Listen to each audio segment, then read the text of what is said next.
¿La hipertrofia me sirve en alguna etapa? ¿No me sirve para nada? ¿Me vuelvo lento, como dicen, si hago pesas? Hola, bienvenidos a Carvino Deportes Podcast. Les quiero dar la bienvenida a este capítulo muy especial, en donde vamos a estar platicando sobre la hipertrofia en deportes de combate y también el acondicionamiento físico en deportes de combate, con un invitado muy especial llamado Juan Rodríguez. Él es estudiante de licenciatura en entrenamiento deportivo, ex atleta de MMA y también creador de contenido en YouTube. ¿Cómo estás, Juan? Bien, Azul, ¿y tú? ¿Qué Muy tal? bien también. Pues hoy vamos a hablar de temas muy importantes e interesantes acerca del deporte, enfocándonos un poquito más a los deportes de combate y sobre todo a la hipertrofia. Entonces, para empezar, ¿qué nos puedes decir sobre la definición de la hipertrofia? Bueno, pues mira, básicamente hay diferentes definiciones de la hipertrofia y depende con qué autor te cases, ¿no? Pero para que toda la gente lo entienda así súper fácil, la hipertrofia es igual a la ganancia de masa muscular. Okay. Si yo gano músculo, estoy teniendo hipertrofia. ¿Tú cómo definirías el entrenamiento para poder producir efectivamente la hipertrofia? O sea, ¿cómo tengo que entrenar? ¿Tengo que entrenar al fallo? ¿Tengo que entrenar súper pesado siempre? ¿Diario todos los músculos? ¿Cómo lo definirías? Sí, exacto, mira, eso que mencionas de que al fallo y así, por lo general, bueno, es lo que antes se veía y desgraciadamente como que viene arrastrándose ya eso desde los inicios, ¿no? Del muy vieja entrenamiento, escuela. Ajá, muy vieja escuela. No es necesario siquiera llegar al fallo muscular, ¿no? O sea, nunca, si puedes, mejor nunca llegues al fallo muscular. Porque pues lo único que va a causar es demasiado estrés, o sea, estrés físico, estrés psicológico, etcétera, ¿no? Inclusive si entrenas de esa manera, pues puedes llegar hasta tener lesiones o a lo mejor no lesionarte, pero sí tener un tipo burnout en donde ya estás muy fatigado, tu sistema nervioso está muy fatigado y empieza a repercutir en otras áreas de tu vida, ¿no? La hipertrofia, haz de cuenta que se da por un proceso, pues, químico, ahí metabólico dentro del cuerpo que se llama síntesis proteica. Okay. Ajá. La síntesis proteica, para que lo entiendan así en súper general. Sí, ahorita queremos dar conceptos generales y ya después hablar un poquito más específicamente. Ajá. Imagínate que tú estás construyendo una casa y entonces para construir, pues, los cimientos necesitas poner tabiques. Entonces, digamos que esas son las proteínas encargadas para crear tu músculo, ¿no? Entre más entrenamiento hagas de contrarresistencia, o sea, levantando pesos, pues vas a crear más esa reacción de la síntesis proteica. Entonces va a haber más ladrillitos para poner en tu casa y vas a, pues, tener más músculo técnicamente. Pero, ¿cómo podemos, o sea, normalmente se habla cuántas series, cuánto peso? Hablemos un poquito de las variables de entrenamiento de la hipertrofia, que básicamente son intensidad, volumen y frecuencia. Intensidad es qué tanta carga, o sea, qué tantos kilos le pones a la barra o agarras en la mancuerna y te pones a hacer el ejercicio, ¿no? Esa es la intensidad. La frecuencia, pues, súper fácil, ¿no? ¿Qué tan frecuente entrenas cierto músculo? Si, por ejemplo, entreno 3 veces a la semana mis bíceps, pues entonces va a ser una frecuencia 3, ¿no? Okay. Así de simple eso. ¿Y el otro, el volumen, ahí sí empezamos como... Ahí sí no sé. Ahí sí ya está difícil. Siempre yo decía, bueno, ¿cuántas series o cuántas repeticiones tengo que hacer para ganar músculo, no? Tengo que hacer 10, tengo que hacer el típico 4 series por 12 para ganar músculo, pero la verdad es que pues no es tan fácil esa pregunta, porque tiene que ser completamente específica a la persona pues en cuestión, ¿no? Sí, totalmente individualizado. Ajá, exactamente, para tener obviamente mayores respuestas, ¿no? Porque, por ejemplo, aquí pasa algo muy chistoso, que hay una respuesta muchísimo mayor a la hipertrofia en personas, pues, principiantes, ¿no? Entonces, piensas que a lo mejor es muy fácil sí, 4x12 y ya, gano músculo y listo. Pero conforme vayas avanzando en el entrenamiento, pues, se va a hacer más complejo llegar a tener esos resultados, ¿no? Entonces, como eres principiante, cualquier estímulo que le pongas a un principiante va a tener mucho cambio. Entonces, igual, con un atleta o un deportista que quieras mejorarlo, y si es un profesional o un atleta de élite, es muchísimo más difícil generarle adaptaciones. Exactamente. Y bueno, retomando el tema, que ya me acordé que nos desviamos, pero retomando el tema del volumen, Ajá. Ya quedó claro que no es tan fácil, ¿no? Ajá. El determinar un cierto volumen, ¿no? O sea, yo no te puedo decir, haz 4 de 12, 4 de 10 y ya vas a ganar músculo, ¿no?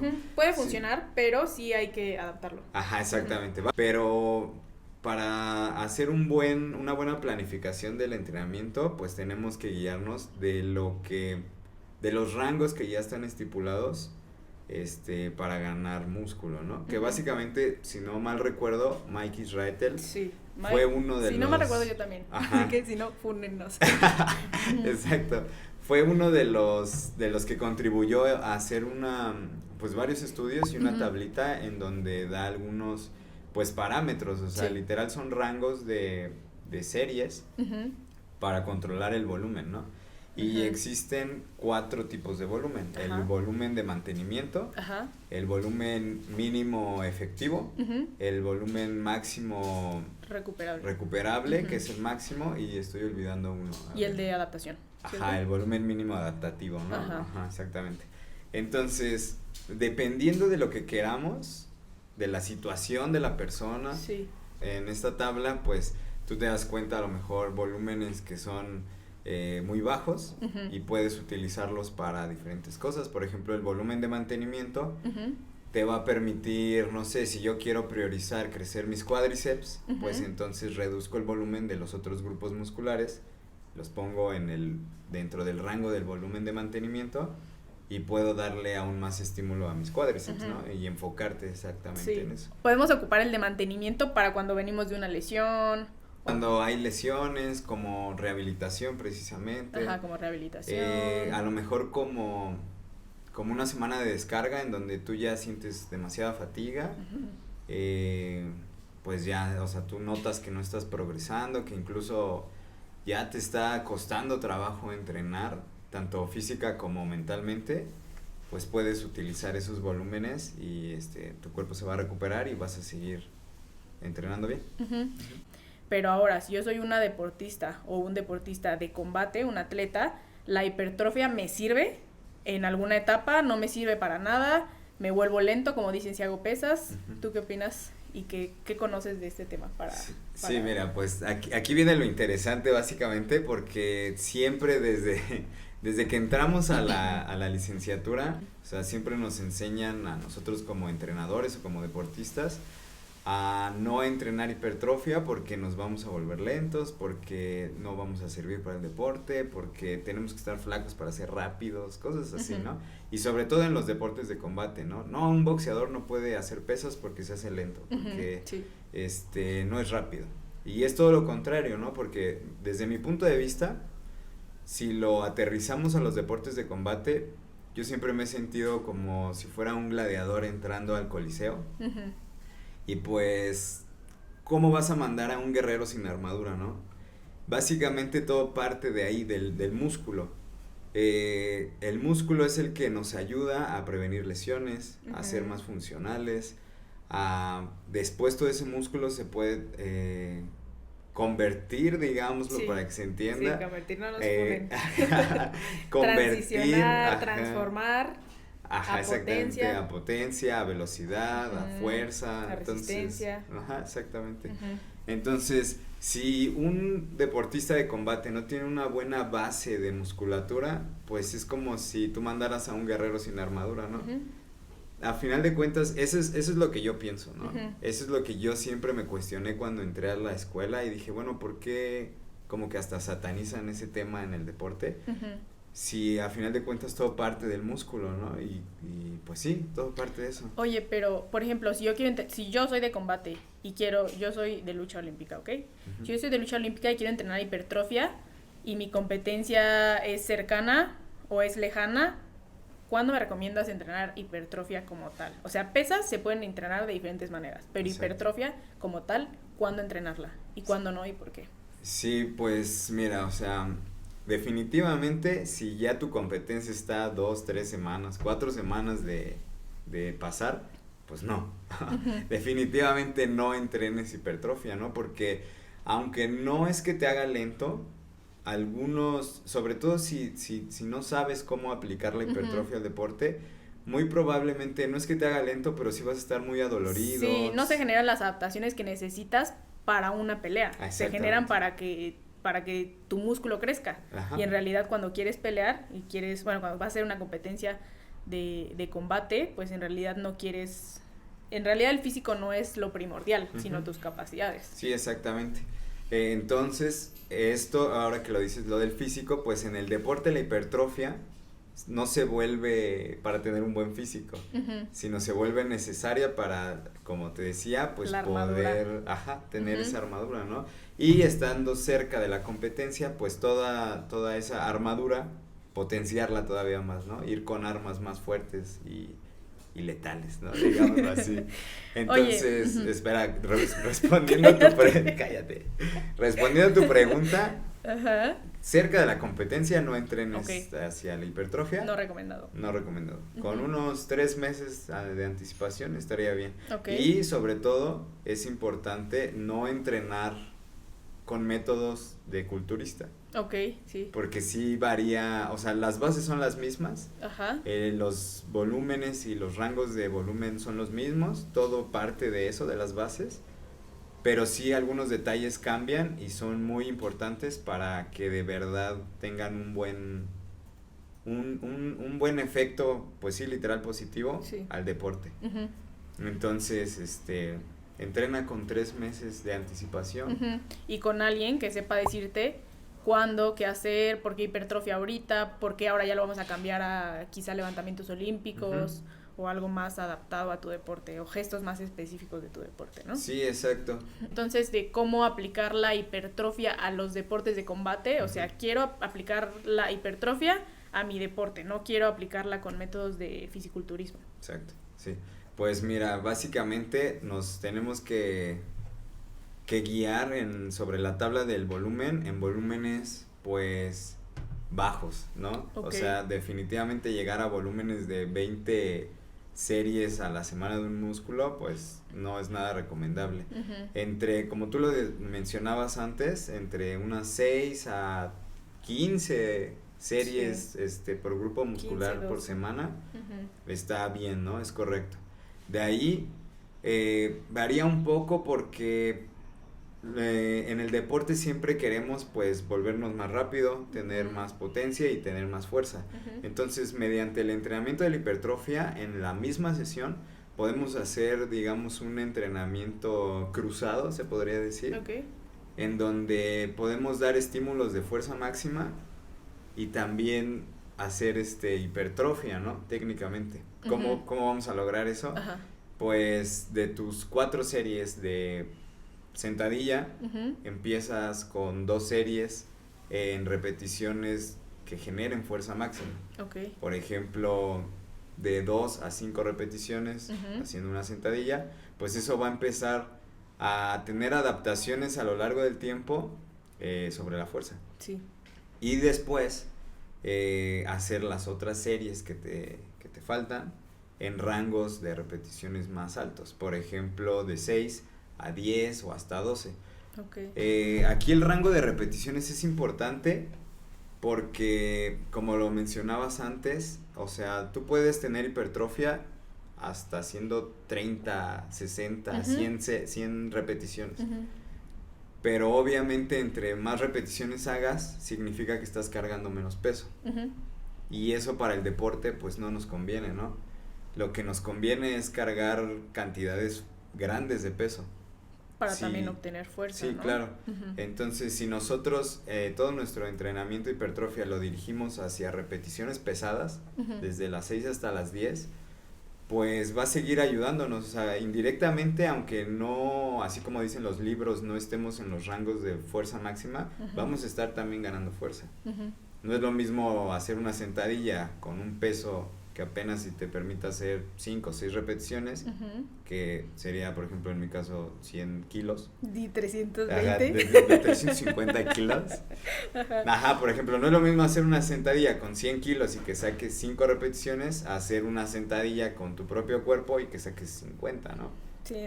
Hablando coloquialmente acerca del cardiovascular, que todos los deportistas y atletas nos enfocamos mucho en tener, incluso hasta a veces más que las capacidades como fuerza, rapidez.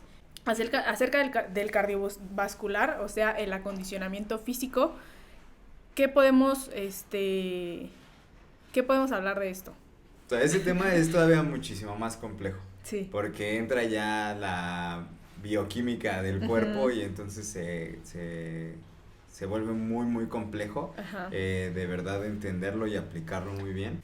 Entonces, en el boxeo es algo súper común el decir, es que te falta cardio, tienes que hacer cardio y vete a correr todos los días. Es que eso se sigue viendo, o sea, es impresionante que a estas alturas se siga viendo en atletas profesionales. Sí. Entonces, no está mal correr, lo puedes ocupar a tu favor, sí, pero no es correcto que incluso, o sea, es un estímulo que no te va, aparte de que no te va a ayudar, te va a estresar. Sí, pues como lo dices, o sea, desgraciadamente, al menos aquí en México, no sé en otros países, pero aquí en México ese tema del deporte pues todavía está en pañales, la verdad. Y es una tristeza porque, como dices tú, muchas veces atletas profesionales... No, y con tanto talento como es el boxeo en México. Sí, y siguen teniendo esas malas prácticas. Y preparaciones. Pues digamos que gracias y desgraciadamente a sus entrenadores mal preparados. Porque, pues sí, o sea, no puedo decirlo de otra manera, ¿no? Simplemente uno como atleta confía completamente en su entrenador. Y hay veces que los entrenadores pues no están bien preparados y no llevan una correcta pues planificación, ¿no? Del entrenamiento, como debería de ser, para tan siquiera llegar a estos niveles de élite, ¿no? Como lo vemos en UFC, por ejemplo.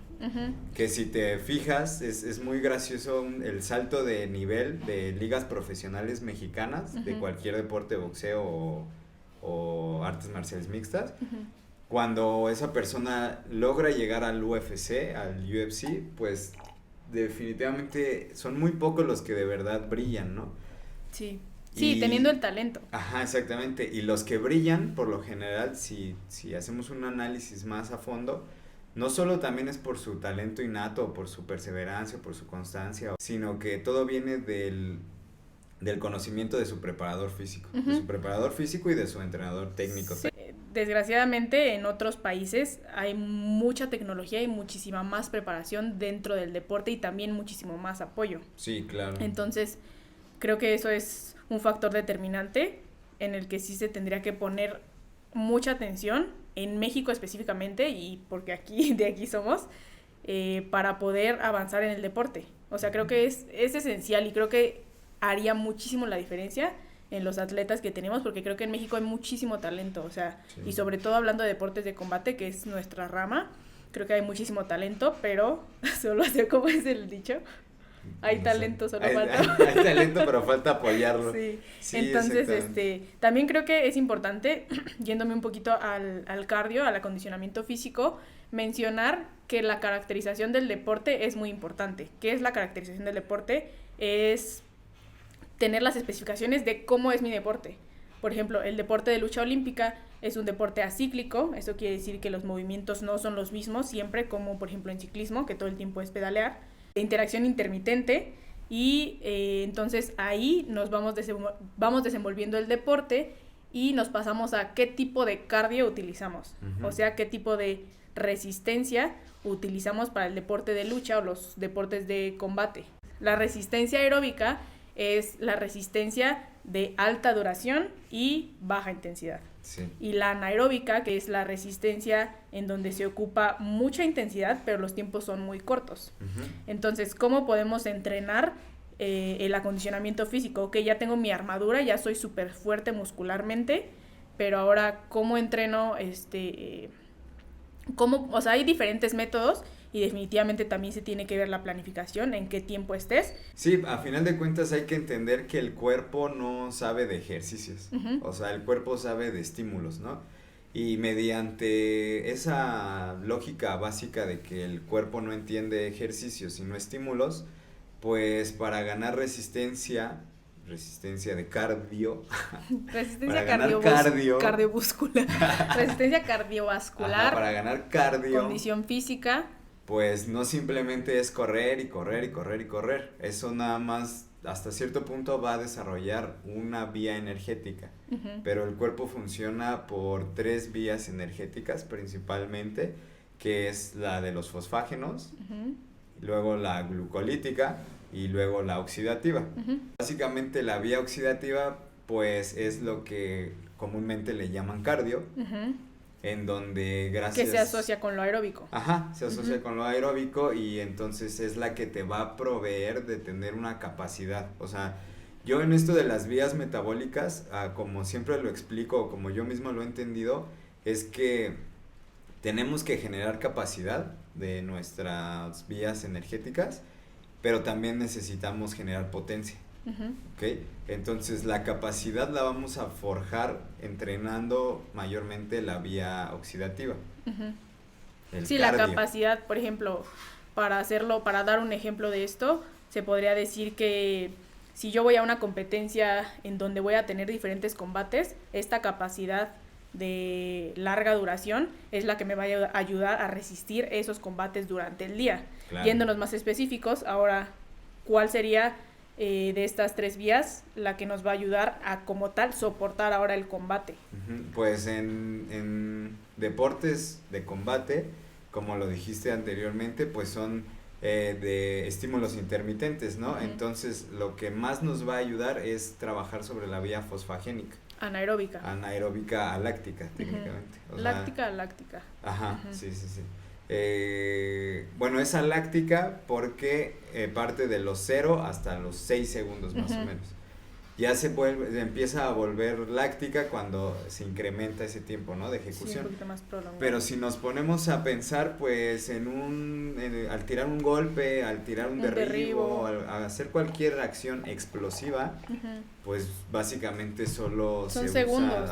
Son milisegundos o segundos. Y si lo pensamos, esa potencia del movimiento, aunque puedas hacer un scramble luchando, o puedas quedarte abajo, o en el jiu-jitsu que estés controlando, el impulso de un derribo, la potencia de un derribo va a durar 4 segundos a lo mucho. Máximo. Y entonces en el piso ya no es la misma intensidad que se genera al hacer el tackle. Sí, exactamente. Entonces básicamente esas 3 vías energéticas son las que van a desarrollar la capacidad de cardio de un atleta, y trabajarlas, como tú decías, haciendo la caracterización del deporte, es como nos vamos a guiar para saber a qué le damos más estímulo, ¿no? Por ejemplo, en deportes de combate, pues lo que nos vamos a enfocar más es a desarrollar las vías fosfagénicas y las vías glucolíticas. Que definitivamente estas 2 vías, es obvio que no podrías tenerla sin la oxidativa. O sea, la oxidativa es de base. Sí. Ya las más difíciles, las más complejas de generar, son estas 2. Exactamente. Entonces, la vía oxidativa nos ayudaría a cubrir la capacidad y la necesidad que tenemos de aguantar toda una competencia durante un día en el cual en esa misma competencia tenemos varios combates. Sí, exacto. Ahora, ¿qué vía es la que necesitamos para soportar como tal el mismo combate? Ahora hablando más específico sobre el mismo combate. Pues es súper importante primero partir desde la caracterización e individualización del deporte, ¿no? O sea, en palabras coloquiales, ver qué deporte vas a entrenar y en dónde vas a competir, cómo va a ser también las reglas, es muy importante porque en artes marciales mixtas amateur, por ejemplo, a veces son 3 rounds de 1 minuto o de 2 minutos, ¿no? Y en el profesional sabemos que son 3 rounds de 5 minutos.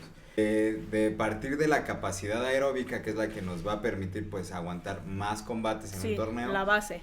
La que nos va a permitir o lo que nos va a permitir aguantar ya el combate como tal es la vía fosfagénica y la vía glucolítica. Que se asocian a la parte anaeróbica, ¿cierto? Anaeróbica aláctica y láctica. O sea, eso quiere decir, aláctica es que en tu cuerpo no existe un residuo que se llama ácido láctico.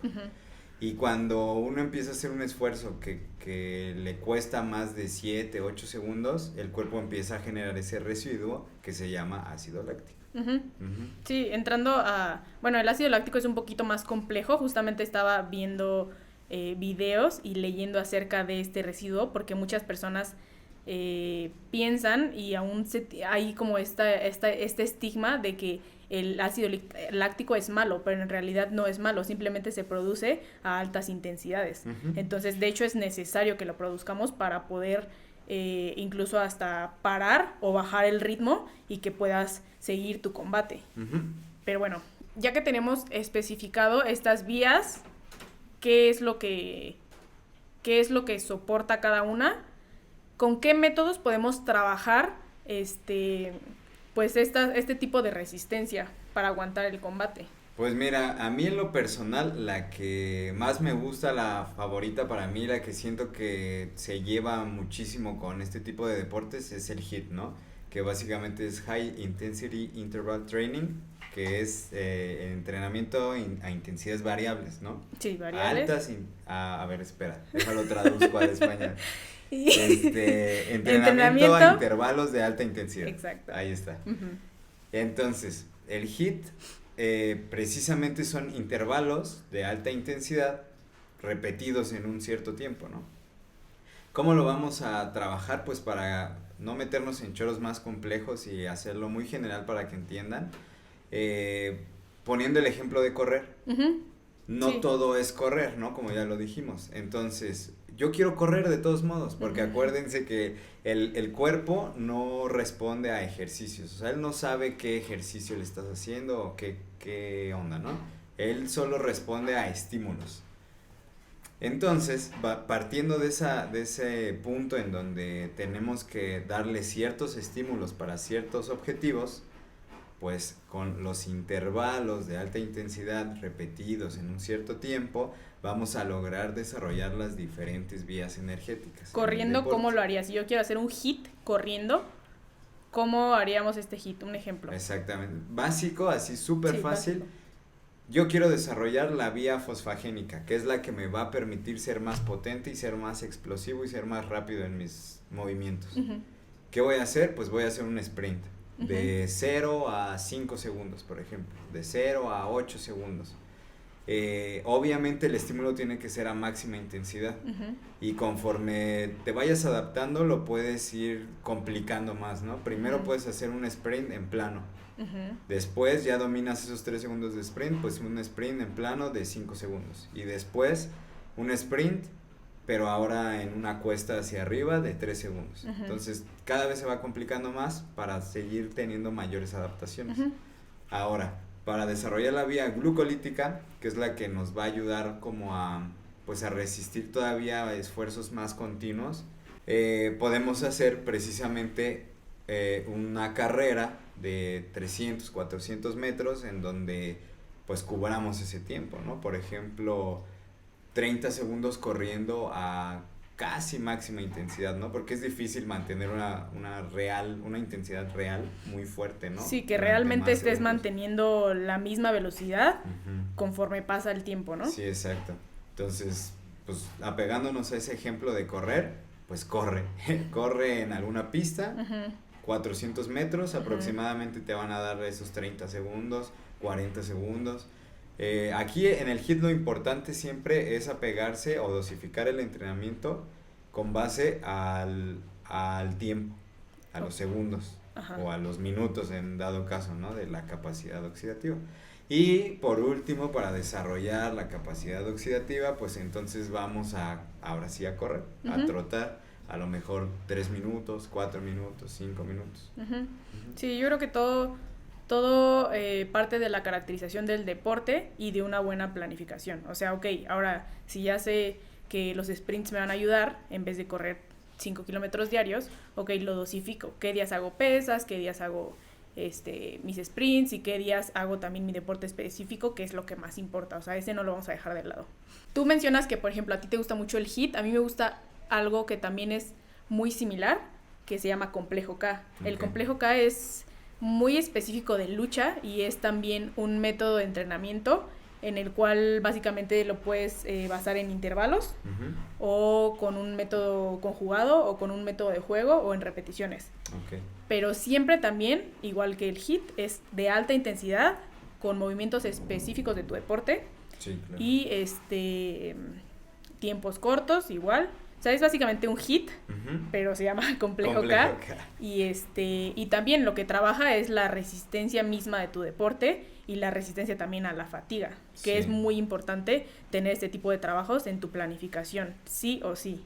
Casi cercanos a la competencia para tener estas adaptaciones y poder lograr pues un resultado de éxito, ¿no? En las competencias. Así como dimos el ejemplo básico de HIIT, un ejemplo básico de complejo K, que a mí me gusta mucho y es súper característico de lucha, le decimos voltea, iba a decir tira-tira, ¿va? Entonces, el tira-tira es un complejo K o un circuito en el cual todo el tiempo se tira volteo, se tira bombero y se tira tackle. O sea, ese es como el más básico. Pero entonces se tiran estas acciones a alta intensidad y también se puede combinar. O sea, incluso puedes tirar tu técnica preferida y después haces una lucha de estudio y después saltos en burro y después otra vez lucha de estudio. O sea, lo puedes llevar con los ejercicios que tú quieras. Entonces se vuelve súper pesado porque estás haciendo todo el tiempo a alta intensidad y esa es la idea, que lo hagas a alta intensidad y, como dices, darle un estímulo correcto a tu cuerpo para generar las adaptaciones que necesitamos en nuestro deporte. Así es. Pues yo me quedo con la conclusión de que la hipertrofia nos va a servir siempre y cuando lo planifiquemos a tiempo, adecuadamente, con alguien que sí sepa, para crear mi armadura de peleador. Y bueno, el acondicionamiento físico va un poco más profundo, pero también estas dos variables de las que hablamos son súper necesarias. Te doy las gracias, de verdad lo disfruté mucho y espero verte de vuelta pronto con otros temas súper interesantes. Espero que me invites otra vez. Claro que sí. Aquí les dejo las redes de Juan para que lo sigan en todos lados. Y nos vemos en otro capítulo de Tu Guía Científica para el Deporte. Ya estamos de regreso con el Malilla. No mames.